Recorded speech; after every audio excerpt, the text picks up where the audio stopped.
Bárbaro. Bien. Bueno, como dice alguien, vamos a trabajar un poco. Vamos a trabajar. Qué importante poder estar, poder ser parte de este tiempo. Sinceramente, yo creo que Dios está trayendo a nuestras vidas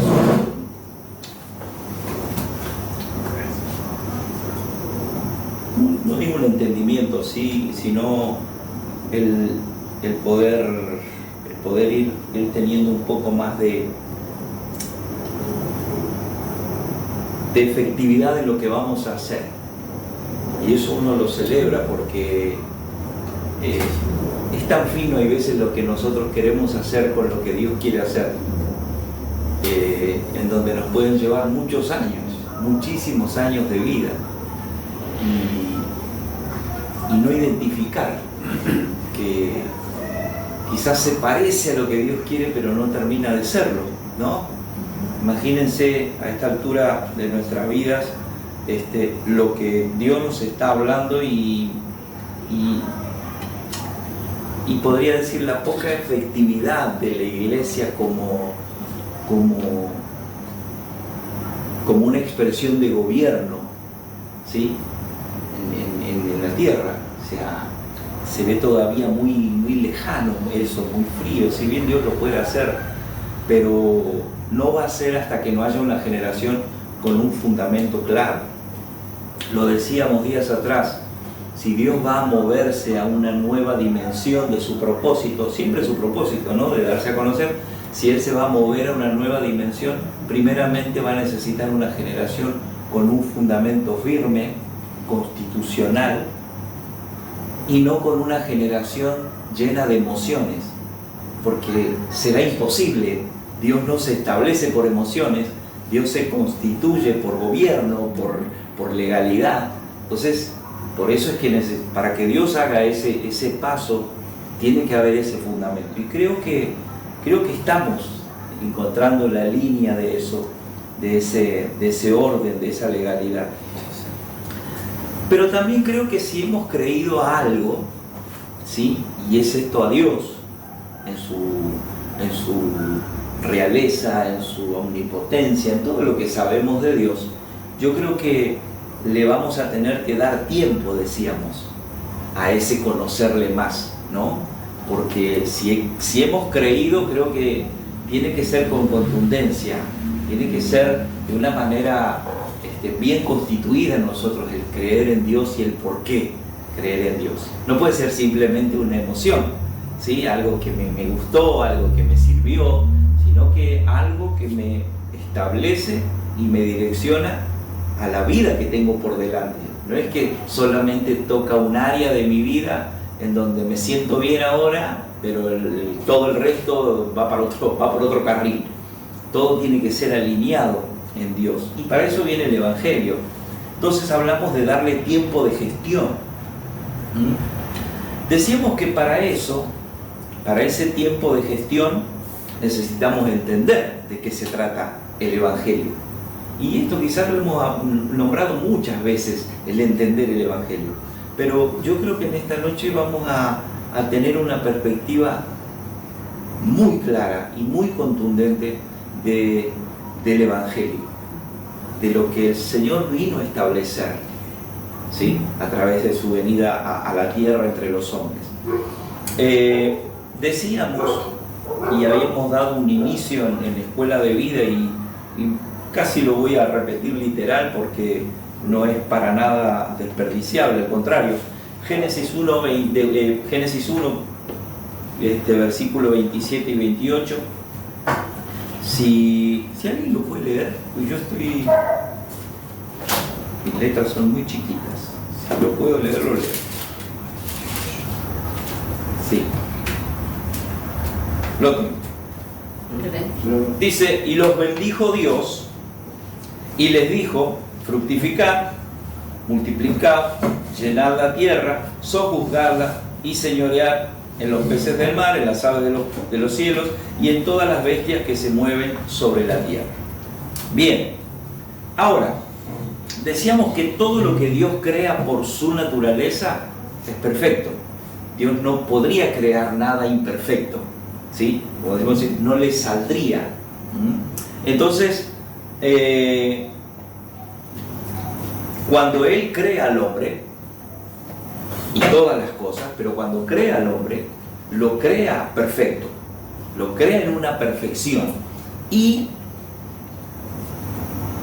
Pero ¿qué es lo que esto no impide? El que lo que es creado perfecto sea probado. Yo puedo generar algo y digo es perfecto, pero necesito probarlo. ¿Cuál es el problema? ¿No? Perfecto, hay que probarlo. Y en Adán hubo una prueba, ¿sí? Adán fue probado, ¿sí? Porque había que probar que, decíamos que Adán fue creado en una perfección, en una inocencia perfecta. Era totalmente inocente, ¿sí? Pero había que probar esa inocencia perfecta de Adán. Y vemos que eso es algo que está continuamente en las Escrituras. El probar algo. Abraham fue probado, Moisés fue probado, Noé fue probado, José fue probado, David fue probado, y aún nuestro Señor Jesucristo fue probado, ¿no? Entonces, es algo que se da en todas las Escrituras, el aprobar aquello que Dios llama para el servicio. Por diferentes pruebas, por diferentes situaciones, pero van siendo probados. Adán fue el primero que necesitó ser probado, pero Adán fracasó, no aprobó. ¿Sí? Podemos ver que él no aprobó. ¿Por qué? Porque lo que Dios busca en su diseño, y lo primero como sustancia, es la obediencia. Lo que Él busca es la obediencia, ¿sí? En esa obediencia Dios prueba el diseño. Adán fue creado en un estado, decíamos, de inocencia total, pero tenía que ser probada. ¿Cómo? Obedeciendo. Es la única manera que podía probar esa inocencia perfecta. Entonces, el primer mandato que recibe Adán no es el de no comas de esto, come de esto. El primer mandato que él recibe es esto. Luego que es creado a imagen y semejanza de Dios, el Señor le dice, ahora fructifica, multiplica, llena, sojuzga y señorea. Adán no terminó aprobando porque no hizo ninguna de estas cosas, ¿sí? ¿Por qué? Porque la desobediencia desaprobó la inocencia de Adán. Entonces, y esto es muy bueno porque cuando nosotros ponemos en paralelo a Jesucristo, el Señor también fue probado, decíamos, ¿sí? El Señor fue probado, ¿sí? Y ¿quién puede discutir, como decíamos, que Jesús nació en una santidad total? ¿Sí? Totalmente santo, una pureza indiscutible, pero eso no lo libró de la prueba. Dice que fuego fue llevado al desierto, pero el del desierto no solamente fue la prueba del Señor. Dice que fue probado por el poder político, Roma, fue probado por el poder religioso, Israel, fue probado por las necesidades de la gente y fue probado en sus emociones. En el huerto, Señor, si es posible, pasa. O sea, recibió esa prueba, pero a todo él fue obediente. O sea, yo no hago nada que el Padre no me envíe. No es que él andaba por las calles de Jerusalén haciendo milagros por doquier. No, era muy puntual. Lo que él hacía era conforme a lo que el Padre le había enviado, porque esa era la naturaleza que debía de respetarse, la obediencia. Recuerden que Adán no la había cumplido. Entonces él tenía que hacer un proceso de obediencia al Padre y de expresión de este Padre en la tierra. Entonces es muy importante porque en el paralelo está lo que vivimos día a día nosotros, continuamente siendo probados por el sistema del mundo, por la política del mundo, por la economía del mundo, por la religión del mundo, por las necesidades de este mundo, por lo que este mundo impone como modas, O sea, todo eso es un desafío continuo a aprobar un hombre que tiene que dar a conocer al Señor. Entonces, necesitaba ser aprobado. Y lo interesante, como decíamos, es que el Señor no solo padeció en el desierto, sino en todos los aspectos que venimos nombrando. Y en todas dice que aprobó. En todas Él fue aprobado. Por eso es que cumple la función del postrer Adán. Lo que el primer Adán no pudo hacer, el postrer Adán sí lo pudo hacer, que es cumplir con la obediencia que el Padre demandaba. ¿Qué había que comprobar? Si el ser humano diseñado lo era en una perfección que podía cumplir con el propósito eterno de Dios. Eso es lo que estaba siendo probado. Si el ser humano creado, si el ser humano que Dios da a conocer al mundo, podía ser capaz que el diseño de Dios sea puesto en marcha, el darlo a conocer. Algo que hemos hablado tiempo atrás es un poco acerca de cuando el Señor lo que hizo fue dar a conocer a su Padre. Él continuamente hablaba de eso, ¿no? De la comunión con el Padre y la obediencia al Padre, todo lo que Él me envía, no hago nada que, ¿sí? Oro todo el tiempo al Padre. Entonces, esa continua muestra del Señor de dar a conocer a Dios como Padre, lo era por causa de esta obediencia. Y es un poco el legado que Cristo nos deja a nosotros. Recuerdan que Él era todo Dios, pero era todo hombre. Y el legado que nos deja es la obediencia a ese propósito eterno, a esa voluntad del Padre, de darlo a conocer en la tierra. Ahora sí, decíamos que cuando hablamos ahí tiempo atrás, hablábamos de ¿se acuerdan de la subjetividad? De cómo vemos a veces nosotros algunas cosas, algunas situaciones, ¿sí? Donde le imprimimos ¿qué? Nuestro carácter, nuestro problema, situación que estamos viviendo, características, cultura, idiosincrasia, ¿no? Siempre me acuerdo cuando el apóstol dice, no sé, cuando he ido a lugares así, sí, vamos a poner Santiago del Estero, no, lo que pasa es que acá no tenés a nadie hasta las 8 porque duermen la siesta. O sea, como que Dios se tenía que acostumbrar a los santiagueños, ¿no? Cuando ellos se levantaran. Entonces, hablando de subjetividad, pasa por eso, y nuestra forma, nuestros gustos, ¿sí? Y fíjense que cuando el Señor habla muy claro, el tema es que no sé cómo aprendimos mal, nos enseñaron mal, o fuimos muy subjetivos, que fíjense, un pasaje que siempre hemos leído, ¿sí? Alguna vez, si no lo hemos leído, lo hemos escuchado, y decimos que en Lucas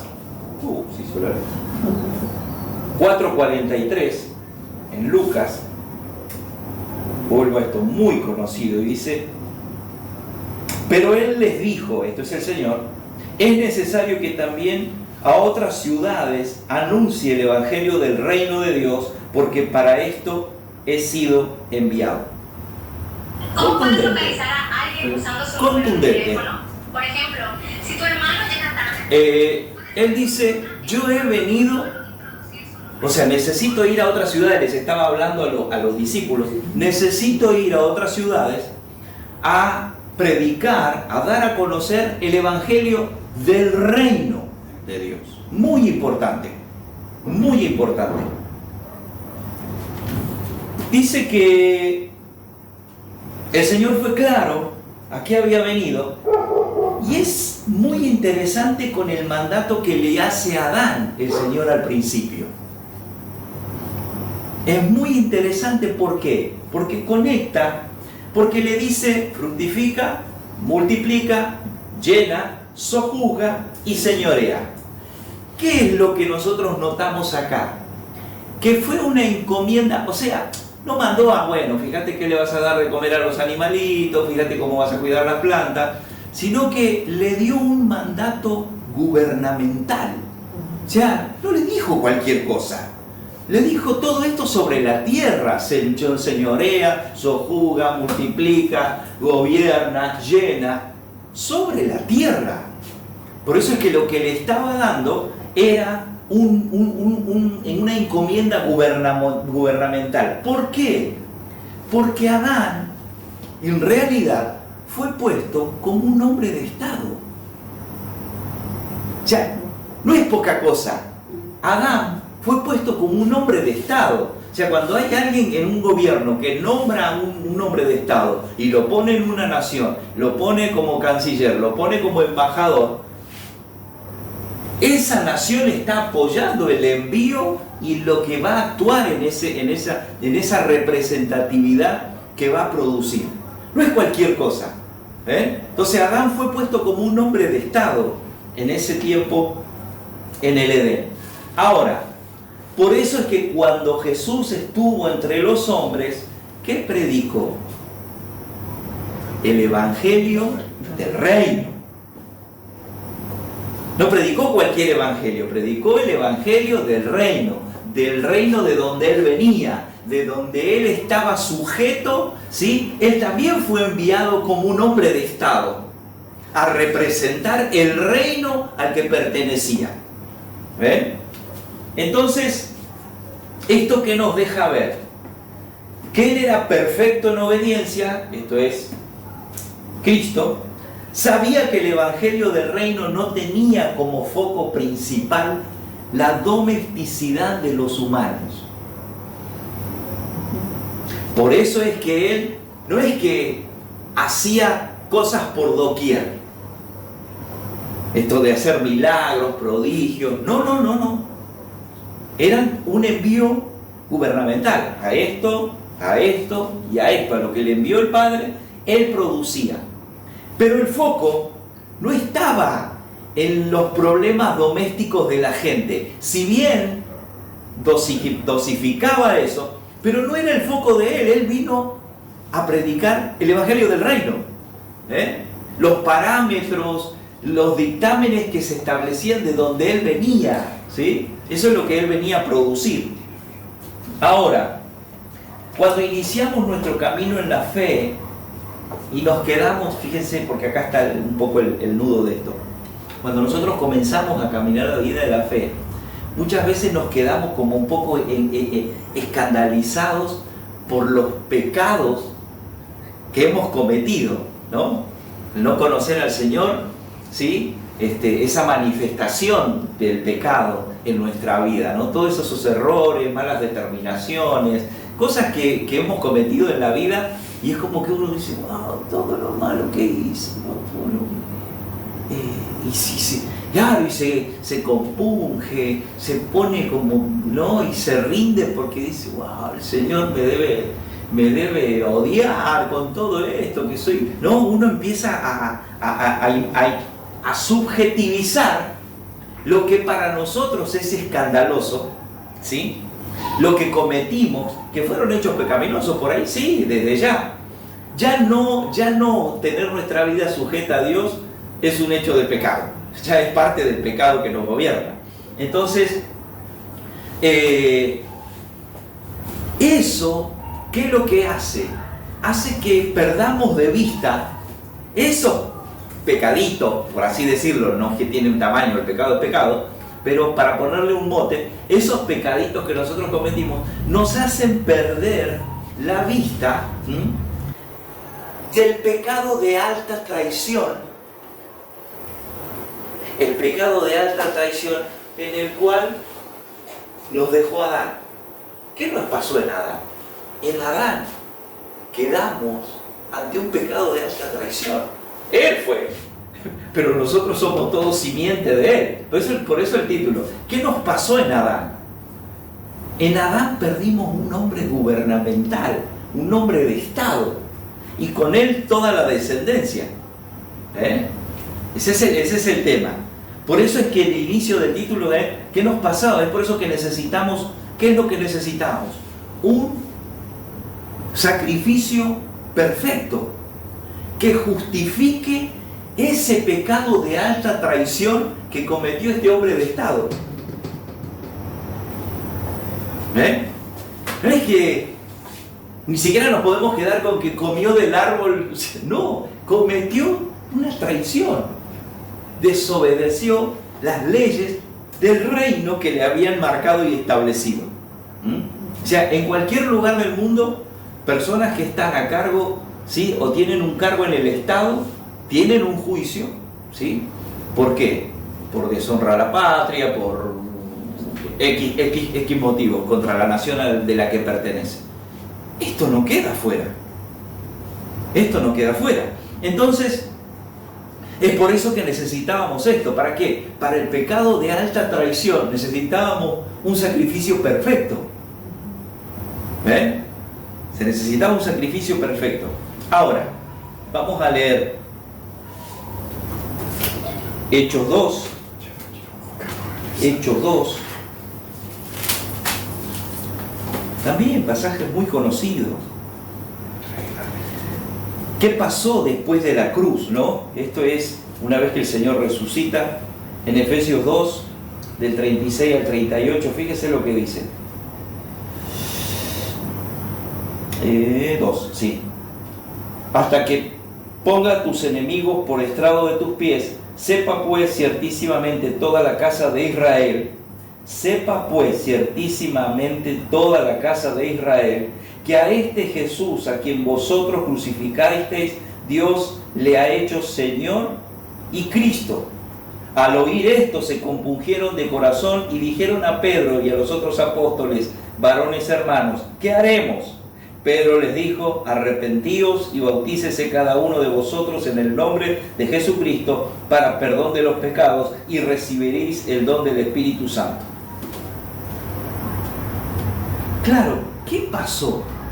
¿Por qué cuando Pedro, ¿sí?, para nada teológico, no tenía una cultura teológica, no era una eminencia en las Escrituras, pero dice que él predica y se convierte en 3.000? ¿Qué es lo que les estaba hablando? Les está hablando los israelitas y les está diciendo, señores, ustedes como nación cometieron un homicidio gubernamental. Ustedes mataron un rey. Por eso es que se convirtieron 3.000, porque entendieron la dimensión de lo que había pasado. Y ahora uno dice, ¿cómo hace Pedro después de eso? Porque ellos se sintieron, estaban compungidos y arrepentidos. ¿Qué vamos a hacer? Porque le dimos muerte a un hombre de Estado, a un rey. No lo sabíamos. ¿Ven? Entonces esa es la contundencia que produce es que estos 3.000 se convirtieran al Evangelio. Ahora bien,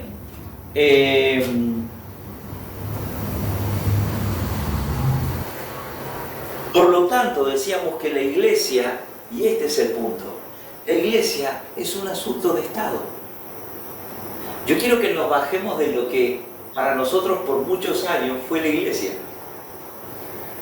Un lugar de contención, un lugar donde llegaban los abatidos y eran restaurados, donde eran confortados, donde se sentían cómodos, donde se sentían bien, ¿no? Pero resulta que la iglesia es una cuestión de Estado. Entonces, ¿cómo cambia? ¿Sí? Para mí cambia rotundamente la visión de lo que ha sido el Evangelio en los últimos 200 años, por lo menos acá en nuestro país y en el mundo, podríamos decir. Por lo tanto, decíamos, la iglesia es un asunto de Estado, es establecer un reino. Por eso el Señor fue claro: yo vine a predicar el Evangelio del reino. Ahora bien, fíjense en qué dice el Padre Nuestro. Padre nuestro que estás en los cielos, santificado sea tu nombre. Vénganos a nosotros tu reino, hágase tu voluntad, como en tu reino, en la tierra. Está clarito. Está clarito. Es el establecimiento de un reino. ¿Ven? No, Él no vino a solucionar los problemas de los hombres en la tierra. Fíjense, cuando Dios lo manda a Moisés, que saque a Israel de la esclavitud de Egipto, ¿sí? El éxodo, ¿sí? Dios no estaba pensando en los problemas personales e individuales de cada uno de los israelitas para sacarlos. Él estaba pensando en una nación. Yo necesito sacar una nación de la esclavitud. Una cuestión de Estado. Dios no se fija en cosas personales. Si bien entramos, pero porque estamos dentro de un Estado que Él va a salvar. Todo lo que Dios va a salvar tiene que ver con una nación. Siempre fue así y aún sigue siendo así. Entonces, lo que saca es un Estado, una nación. Está enfocado en eso. Dios estaba liberando una nación. ¿Por qué? Porque su propósito siempre está enfocado en una nación. Génesis 12. A veces pongo versículos, no me acuerdo ni para qué los puse. Génesis 12, 1 y 2. Dice: pero Jehová había dicho a Abraham: vete de tu tierra y de tu parentela y de la casa de tu padre a la tierra que te mostraré, y haré de ti una nación grande. Miren lo que le dice a Abraham: haré de ti una nación grande. Pero fíjese qué interesante, yo presté atención a las palabritas que dice al principio. Dice: pero Jehová le había dicho a Abraham: vete de tu tierra. Asócialo un poquito al Señor.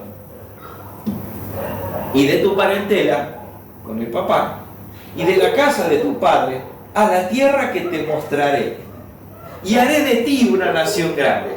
No deja de ser una sombra de Cristo, ¿no? Que tenía que dejar toda la casa del padre y venir, pero para hacer una nación grande. Se lo habla a Abraham, y Abraham define, ¿sí?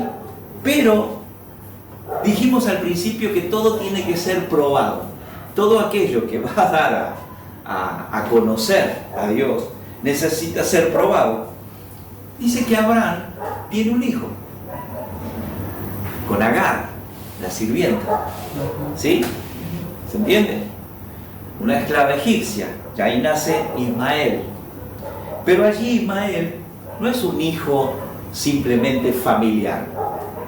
Ismael es una nación que nace, porque Ismael tuvo 12 hijos que fueron cada uno de las 12 tribus que hoy contemplan Arabia. Todos los árabes salieron de ahí, enemistados totalmente con Israel. ¿Por qué? Porque Abraham era un hombre de Estado. Abraham no tuvo un hijo extramatrimonial. Abraham tuvo un problema de Estado y dejó un problema de Estado. Generó 12 tribus contrarias a Israel. O sea, esa es la dimensión de aquellos que van entendiendo de qué se trata el Evangelio del Reino. Que todo lo que se pueda cometer no es simplemente un pecado. Es algo que tiene que ver contra un reino. Entonces, cómo Dios va mostrando de a poco. Seguimos. Por eso una cosa, decíamos, son los pecados personales y otra cosa es la desobediencia de Estado. Abraham era un hombre de Estado puesto por Dios. Dios le dijo: haré de ti una nación grande. Y lo pone. Entonces los aciertos y los errores de un hombre de Estado son diferentes al ciudadano de a pie. No son las mismas las determinaciones que toma un presidente que las que toma un ciudadano común. ¿Sí? La envergadura del acierto o de la problemática es mucho mayor. Es mucho mayor. Entonces, podemos decir entonces que a Dios no lo escandaliza que vuelvo a esto, entre comillas, pecaditos de las personas, sino no tomar conciencia de a qué fue Cristo a la cruz. ¿A qué fue Cristo a la cruz? Y fue para resolver un asunto de pecados en nosotros que era un pecado de Estado contra el reino de Dios. Eso fue a resolver. Por eso fue un hijo. Y no un hijo cualquiera, fue el Hijo de Dios. Todo eso se debe de dimensionar. Todo se debe de dimensionar. Escuchen, ¿qué decíamos en la reunión pasada? Que Dios está devolviendo la vida apostólica a la iglesia. ¿Recuerdan que dijimos en un momento? Dios estaba devolviendo la vida apostólica a la iglesia, pero no para traer un rango de apóstol, ni un nivel de manipulación, decíamos. Fuerte, pero es una realidad. Pues ahora es un apóstol, parece como que hay que dar más, hay que ponerse una pila. No, para eso no vino, según Dios no. Sino que el apostolado viene a la iglesia para que tengamos una experiencia constitucional con Dios. No una experiencia emocional, una experiencia constitucional, porque lo que se tiene que recuperar es constituir al hombre de Estado, a la mujer de Estado del reino de Dios. Que no serán, o sea, fíjense, decíamos esto, que no serían nuestras lágrimas el que fuéramos verdaderos adoradores, sino que sería el entender, dice, porque los verdaderos adoradores son en espíritu y en verdad. O sea, así se constituye un verdadero adorador. No porque se llora todo en las reuniones, no porque se canta todo en los cultos. No, el verdadero adorador es en espíritu y en verdad, que está entendiendo por qué adora y honra al Padre. No es una cuestión emocional. Es una experiencia constitucional. Por eso la terminología apostólica, nos vamos dando cuenta, dice que somos embajadores, herederos, reyes, habla de imperios. ¿Por qué? Para que nosotros podamos configurar nuestra mente constitucional. No es que somos todo emoción, ¿sí? Porque Dios no hace nada allí, sino que nos constituye, ¿sí? Hechos, reyes y sacerdotes, nación santa, pueblo adquirido por Dios. Claro, todos términos constitucionales. Ese es el apostolado. El apostolado está declarando términos constitucionales. Por eso es que debe ser devuelta la vida apostólica a la iglesia. Porque lo que trae es un conocimiento constitucional del Evangelio, no emocional. Levante su mano, diga conmigo, vamos, o sea, no. Si no hay un hombre, ¿se acuerdan que hablamos? El hombre fue constituido en pecado, pero por causa de uno, por el sacrificio perfecto, fue constituido a el nuevo reino, a una nación establecida por Dios. Todo tiene que ver con un fundamento constitucional. Ahora bien, decíamos que la terminología tiene que ver con esto, con el poder configurar nuestra forma de pensar en relación a nuestro vínculo con Dios. Nuestro vínculo con Dios no es emocional, es constitucional. Es totalmente constitucional. Escuchen, ¿por qué Dios inspira? Y esto es maravilloso, ¿por qué Dios inspira al apóstol Pablo a que se refiera a un soldado? ¿Se acuerdan? ¿Sí? A un soldado. ¿Por qué? Porque un soldado es soldado ¿por qué? Porque pertenece a qué? A una institución. A una nación. Es parte de una nación, ¿sí? Tiene vestiduras, tiene su arma, ¿sí? Y en la vida de la fe también. En la vida de la fe tenemos nuestras vestiduras, tenemos nuestras armas en la vida de la fe, y se supone que pertenecemos a una nación. Ahora, yo puedo tener vestimenta de soldado, tener armas, pero no tener una nación y ser un mercenario. Y decía, qué maravilloso esto, porque es maravilloso. ¿Qué son? ¿Soldados o mercenarios? Un soldado es soldado porque pertenece a una nación, sirve a una nación y está bajo el régimen constitucional de una nación. Un mercenario está pago sueldo, no tiene nación, mata a discreción, hace su tarea, pero está fuera de la constitucionalidad. Eso puede pasar en la iglesia. Haber mercenarios y no tantos soldados.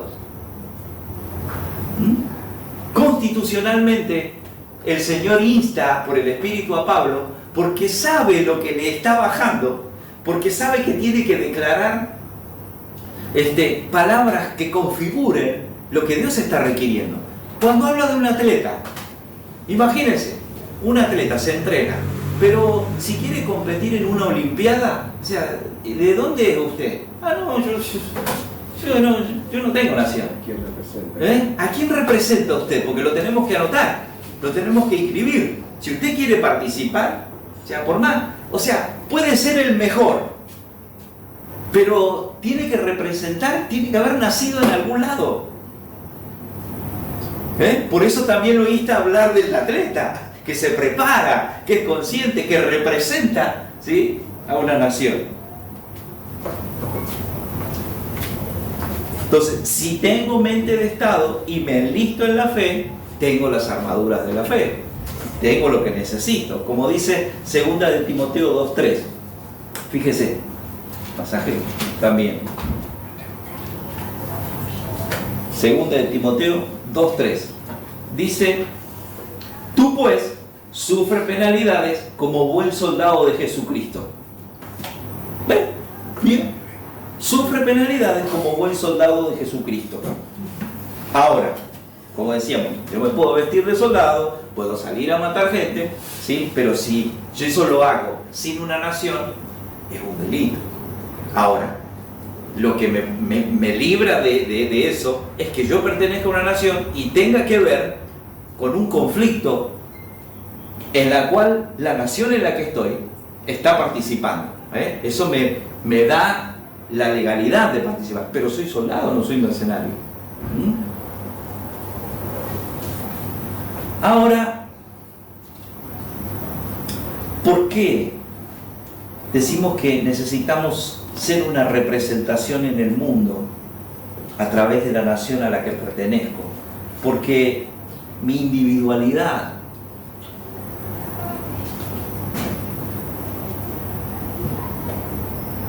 no le rinde a la iglesia, porque mi individualidad viene a ser como el mercenario. Yo necesito conectar con una mente de Estado, no con alguien que el Evangelio me hace bien, sino conectar con eso que Dios está tratando de bajar. ¿De cuál fue el problema que nos dejó Adán? Nos quitó de un Estado, nos quitó de un reino. Ahora, la iglesia, decíamos, pertenece al reino de Dios, y lo dice en 2 de Pedro y en Colosenses 1:3. Ahora lo vamos a leer.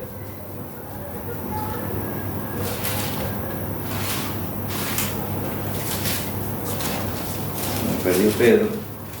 Ahora, decíamos 2 de Pedro 2:9.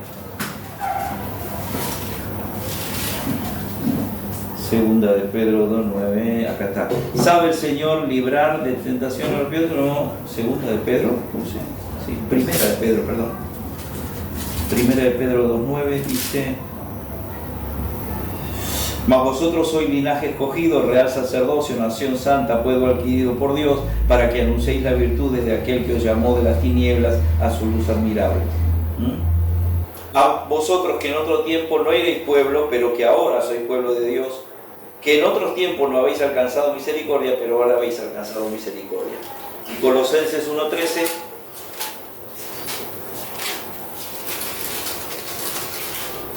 Dice: el cual nos ha librado de la potestad de las tinieblas y trasladado al reino de su amado Hijo, en quien tenemos redención por su sangre y el perdón de pecados. Es importante esto de que siempre esté expresando acerca del reino y de esta constitucionalidad. Porque, y esto es lo que nos pasó en Cristo, el haber sido nuevamente trasladados al reino de su Hijo. Eso nos pasó en Cristo, haber sido nuevamente constituidos. Claro que tenemos una generación que, al ignorar esta salvación tan grande, claro, cuando nos quedamos con el evangelio primario, ¿sí?, de la salvación de nuestras almas, pero no ahondamos en esta constitucionalidad, el Evangelio se diluye, se agua, se vuelve doméstico, y lo bajamos a la tierra y a los problemas del hombre en la tierra, y se perdió la constitucionalidad de lo que es la iglesia, totalmente. Por eso decimos, esto nos pasó en Cristo, entender esta salvación tan grande, pero vemos, como decíamos, una generación de gente que a pesar de esta salvación tan grande todavía sigue viviendo como esclavo. No está libre, porque la constitucionalidad del Evangelio, del reino, es la que nos hace verdaderamente libres. Esto sin duda nos debe de llevar a rever de qué manera hemos anunciado primariamente el Evangelio. Cuando nosotros atendemos a las cartas y a los mensajes de los apóstoles del primer siglo, ellos sí anunciaban el Evangelio con una mente de Estado, nunca negociaron. O sea, ellos nunca fueron por el atender a la gente. Siempre trataron de establecer el reino de Dios y su justicia, y eso nunca lo negociaron, ese Evangelio del reino. Hechos 28, del 30 al 31, a ver qué dice.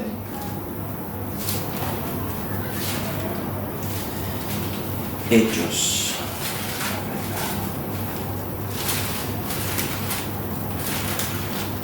Hechos 28 del 30 al 31 dice, y Pablo, fíjense cómo ellos nunca renunciaron a esto, dice, y Pablo permaneció 2 años enteros en una casa alquilada y recibía a todos los que a él venían, predicando el reino de Dios y enseñando acerca del Señor Jesucristo abiertamente y sin impedimento.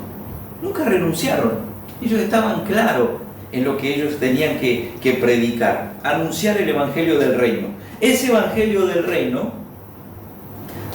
sí, escuche bien, ese Evangelio del reino sí justificaba la molestia y el resquemor de Israel y de Roma. Porque era constitucional, se trataba de una nación, de un reino, tratando de establecerse. O sea, ahí era como, ahora es como que no existimos. Estamos para el club de la buena gente, estamos para hacerle bien a la gente, a que la gente se sienta, pero alejados de la constitucionalidad de para qué la iglesia. Es terrible, es terrible. Entonces, eso es lo que tenemos que entender. El Evangelio del Reino sí justificaba que los gobiernos tuvieran cierto enojo, resquemor, cuidado, que les molestaba. Claro, porque era que un reino estableciéndose. Entre nosotros acá que le sigamos haciendo el caldo gordo, atendiendo a los adictos, que no está mal, o sea, solucionándole a los pobres, o sea, está bárbaro, sigan haciéndolo, muchachos, si no es molestia. Al contrario. Ahora, vamos a hablar de constitucionalidad, vamos a hablar de gobierno, vamos a establecer, ¿sí?, del reino del cual nosotros venimos, establecer parámetros. Ahí sí se puede complicar. Mientras, no. Por eso es que nos toca este nuevo pacto. Dice que somos ministros competentes de un nuevo pacto. ¿Y qué es un nuevo pacto? Una mejor constitución que la que había antes en el antiguo. Se mejora una constitución. El nuevo pacto es un asunto de Estado. Escuche bien. Porque en el nuevo pacto es como convenimos en Cristo vivir en los límites establecidos por Dios en los días que nos toca vivir. Dios establece un nuevo pacto para que caminemos así. ¿Cómo? Como el Hijo caminó, en obediencia. ¿Para qué? Para manifestar al Padre. ¿En qué? En todo lo que hagamos. Esos son los límites de nuestra nueva constitución en el nuevo pacto.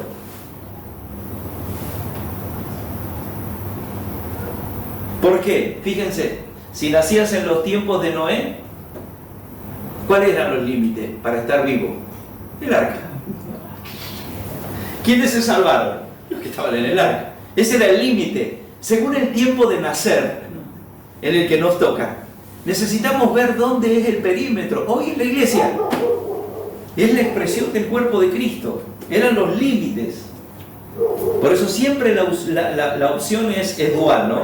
Jesús vino y dijo, vida o muerte, luz o tinieblas, no había muchas vueltas para dar. Siempre es un concepto de estado el que se establece, no es de gusto, de estado. Por eso decimos que hoy la iglesia es un concepto más de sociabilización que de construcción de poder de una visión celestial. Eso es lo que hace la iglesia hoy. Sociabiliza, ¿sí? Pero no establece una edificación para producir un poder. La iglesia, cuando se mostró dentro de los límites establecidos dentro del reino, marcó la presencia.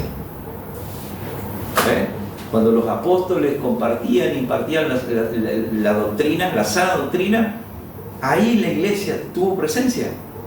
Empezó a molestar, empezó a inquietar a los gobiernos, no a los brujos, a los gobiernos. Marcó presencia, por eso un cristianismo de Estado, podríamos ponerle un cristianismo de Estado. Está claro que sus días en la tierra son para culturizar el reino de los hombres con la cultura del reino de Dios. Eso es lo que hace un cristiano de Estado, ¿entendés? Tratar de que la cultura del reino se imponga sobre la cultura de los hombres en la tierra. ¿Cómo es? Así. Como Cristo se manejó, como Cristo se expresó. Es la réplica. Recordemos que ya es, y esto es lo importante, porque cómo nos perdemos, ¿no? Podemos decir, porque no es inocente hablar de un Cristo y hablar de un Jesús. No es inocente. ¿Por qué? Porque ya Cristo resucitó y dice que ascendió y dice que se sentó en su trono para reinar. Está hablando de que se constituyó nuevamente el reinado. ¿Ven? Entonces es importante porque no es el mismo Jesús que caminaba por la tierra tratando de cumplir todo lo que la gente necesitaba. Ahora es un Cristo gubernamental, sentado en su trono. O sea, tenemos que dimensionarlo, no lo podemos bajar del trono y dale, hacemos un milagrito, dale, saname a la suegra, dale, quitame el dolor de cabeza, dame un mejor autito. O sea, es una locura. Hoy la iglesia está enfocada en eso. La iglesia, perdón. Porque no saben quién fue entronizado. El Señor, ya está. Para gobernar. Para gobernar. No está para suplir necesidades de los hombres. Ahora bien, y con esto terminamos.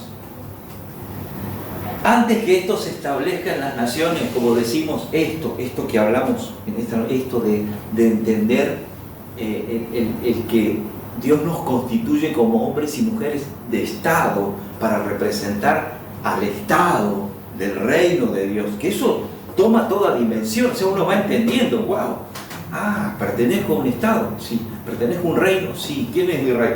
El Señor. Listo, ¿hay parámetros? Sí, nos dio la vida del Hijo. La palabra nos direcciona, nos guía, el Espíritu Santo determina, pone los parámetros para ser parte de ese reino y esa expresión. Entonces pues decimos, listo, ahora entendemos que lo que la iglesia tiene que producir es la expresión de Dios en la tierra para el gobierno de Dios en la tierra. Pero para que eso primero pase, tiene que empezar a reinar acá, tiene que quedar constituido acá, porque si eso no pasa acá, es una locura creer que va a pasar afuera, en una nación. Y la iglesia tiene que saberse que es parte de un Estado, de un reino, y vino a establecerse para eso. Mientras todavía tengamos un evangelio demasiado doméstico, no vamos a ver nunca esa constitucionalidad que debe de recordar la iglesia. Por eso hoy decimos de nuevo que el lenguaje apostólico, la enseñanza apostólica vino nuevamente a la iglesia para ponernos en claridad de a qué Dios nos llamó. Es para gobernar. Claro, y uno lo ve así y dice, wow, falta un montón. Dios dirá, nosotros tenemos que hacer nuestro trabajo. Entender que fuimos constituidos hombres y mujeres de Estado para expresar el reino de Dios en la tierra. Hasta acá.